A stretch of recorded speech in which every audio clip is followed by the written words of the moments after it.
इस किस के आगाज में मलहुन खातून सिपाहियों से कहती हैं कि शहजादों के घोड़े तैयार करो और एक खातून से कहती हैं तुम उनके लिए खाना बनाओ। फातिमा हैरान होकर कहती है, माँ आप क्या कर रही हैं? अभी बाबा का दीवान खत्म नहीं हुआ, क्या उन्होंने आपसे कुछ कहा? मलहुन कहती हैं, उन्हें कुछ कहने की जरूरत नहीं बेटी, मैं सालों से उनकी खातून हूँ और जानती हूँ कि क्या जरूरी है। अलगुन पूछती है, मलहुन खातून क्या मैं सुन्नत पूरी करने की तैयारी रोक दूं? मलहुन कहती है, नहीं अलगन, उस्मान के लिए सुन्नत का अमल अहम है, तैयारियां जारी रखो। दीवान में उस्मान ओरहान और अलाउद्दीन से राय मांगते हैं तो अलाउद्दीन कहता है, मेरे सरदार तमाम सरदारान में सबसे बहादुर और काबिल हैं। अगर हम अवाम अपने सरदार के ख्वाबों को पाया तकमील तक पहुंचाने की हिम्मत रखें तो फिर हमारी मिल्लत और इन जमीनों पर खुशहाली का सूरज तलू होगा। उस्मान कहते हैं, इंशाअल्लाह। ओरहान कहता है, हम सरहदों के लोग हैं, सरहदों पर रहते हैं। इनातोलिया के लोगों को तख्त के लिए एक दूसरे से लड़ने दें। जब तक हम कुफार के साथ हालत जंग में हैं, बहादुर लोग हमारा साथ देंगे। हमें तख्त चाहिए या नहीं, हालात हमें इस तरफ धकेल देंगे क्योंकि जंग लड़ने वाले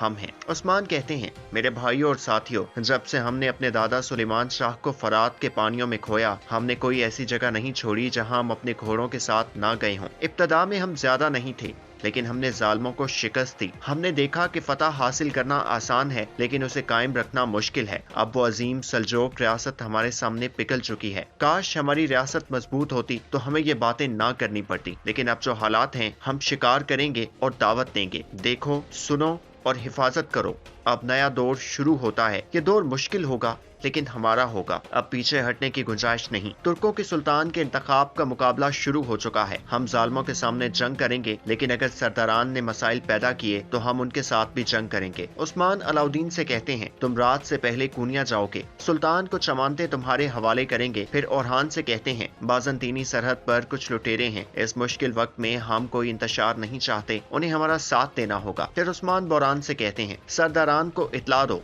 मैं अपने फैसले का ऐलान 2 दिन में करूंगा। मेहनत हमारी होगी और फतह अल्लाह की। दरमियान कबीले का सरदार अपनी बेटी और बेटे के साथ बाजार का जायजा ले रहा था। वो वहाँ एक शख्स का शरबत रखकर उसे दावत देता है कि तुमने शरबत को बहुत अच्छी तरह पकाया, ऐसे दावत में मेहमानों को पेश करना। बाजार में 2 लोग सरदार पर नजर रखे हुए थे। उनमें से एक शख्स दूसरे को खंजर देकर इशारा करता है तो वो सरदार के पीछे बढ़ता है। खंजर पर काई मोहर थी। सरदार कहता है, सरहदों पर यह बाजार तमाम कबाइल में सबसे बड़ा होगा। गरीब और अमीर दोनों इस जगह से नफा हासिल करेंगे इंशाअल्लाह। सरदार की बेटी पूछती है, बाबा हमने बाजार तो बना लिया, लेकिन क्या लोग हमारे बाजार में आएंगे? सरदार कहता है, अगर तुम सरदारान की बात कर रही हो तो वो हमारे दोस्त और रिश्तेदार हैं। हाँ, अलबत्ता अगर तुम्हारा इशारा उस्मान बे की तरफ है तो वो भी आएगा, क्योंकि इस बाजार का बुनियादी मकसद सबको मुत्तहिद करना है। इसी दौरान एक छुपा हुआ शख्स सरदार पर तीर चलाता है। तीर चलाते हुए सरदार की बेटी उसे देख लेती है और सरदार को एक तरफ कर देती है। तीर एक सिपाही को लग जाता है। तीर चलाने वाला शख्स भाग पड़ता है तो सरदार का बेटा उसका ताकुब करता है। कुछ दूर जाकर वो तीर मारता है तो हमलावर गिर जाता है और उसकी मौत वाक़ई हो जाती है। सरदार का बेटा हमलावर की तलाशी लेता है तो उसे काई मोहर वाला खंजर मिलता है। सरदार वहाँ आता है तो वो खंजर दिखाते हुए गुस्से में बाप से कहता है, इस पर काई मोहर है, ये उस्मान ने किया है। सरदार उससे खंजर लेकर कहता है, इतनी जल्दी फैसला मत करो। इसी दौरान जिस सिपाही को तीर लगा था वो गिर जाता है और उसके मुंह से झाग निकलने लगती है, यानी तीर जहर आलूद था। सरदार का बेटा कहता है, ये उस्मान ने किया है बाबा, उस्मान ने। सरदार कहता है,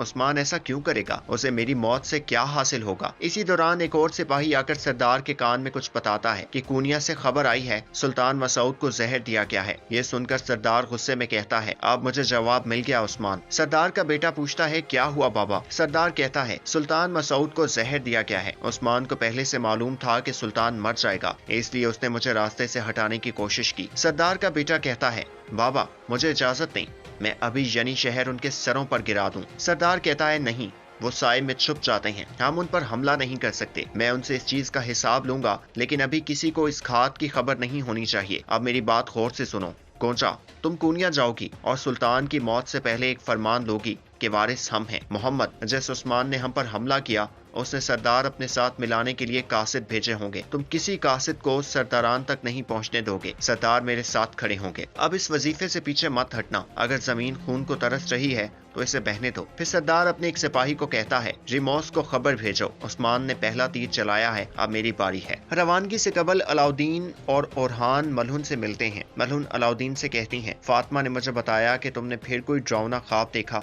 फिक्र मत करो बेटा, ये दिन भी गुजर जाएंगे। मैंने सूत में पैगाम भेजा है। मलहून दोनों से कहती हैं, तुम्हारी माँ हमेशा यहाँ होती है, ये बात कभी मत भूलना। तुम्हारा सफर आसान और मुस्तकबिल रोशन हो। तभी वहाँ उस्मान आते हैं और रहान से कहते हैं, संजाक लोगों को कायल करना आसान नहीं होगा, लेकिन मैं तुम पर पूरे दिल से भरोसा करता हूँ। फिर अलाउद्दीन से कहते हैं, कूनिया अब मैदान जंग है, कोई खबर नहीं कौन क्या खेल खेल रहा हो, होशियार रहना। और फिर एक तहरीर देकर कहते हैं, इसे अंदर दाखिल होने के लिए इस्तेमाल करना। दोनों भाई जाने लगते हैं तो फातिमा अंदर आकर कहती है, क्या आप मुझे मिले बगैर जाने वाले थे? ये आखिरी मुहिम है जिसमें आप मेरे बगैर जाएंगे। अलाउद्दीन कहता है, हमें इस दिन का इंतजार है बहन। फातिमा उस्मान से पूछती है, क्या मैं भाइयों के साथ नहीं जा सकती? उस्मान कहते हैं, जा सकती हो, लेकिन इसके लिए तुम्हें पहले मेरी तलवार गिरानी होगी। औरहान कहता है, जब मैं वापस आऊंगा तो अपनी बहन को मजीद तरबियत करवाऊंगा। वो दोनों फातिमा से मिलकर रवाना होते हैं। उनके जाने के बाद मलहून को रोते देखकर उस्मान पूछते हैं, तुम्हें क्या हुआ? हमारे बच्चे अब बड़े हो गए हैं।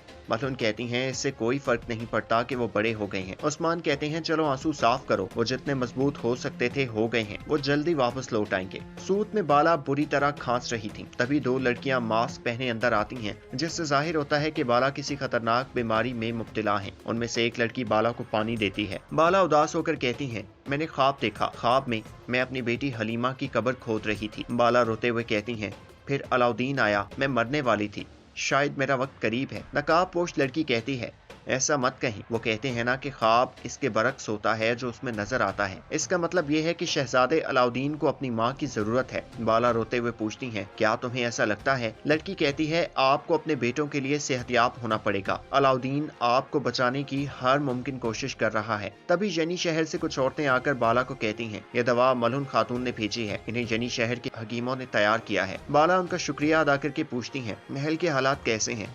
उस्मान, औरहान और अलाउद्दीन कैसे हैं? वो औरत बताती है कि सब ठीक है। अलाउद्दीन वजीफे के लिए कूनिया गए हैं। सुल्तान मसूद को किसी ने जहर दिया है। ये सुनकर बाला परेशान होती हैं और कहती हैं, या अल्लाह रहम फरमा, बहुत खून बहेगा, बहुत ज्यादा।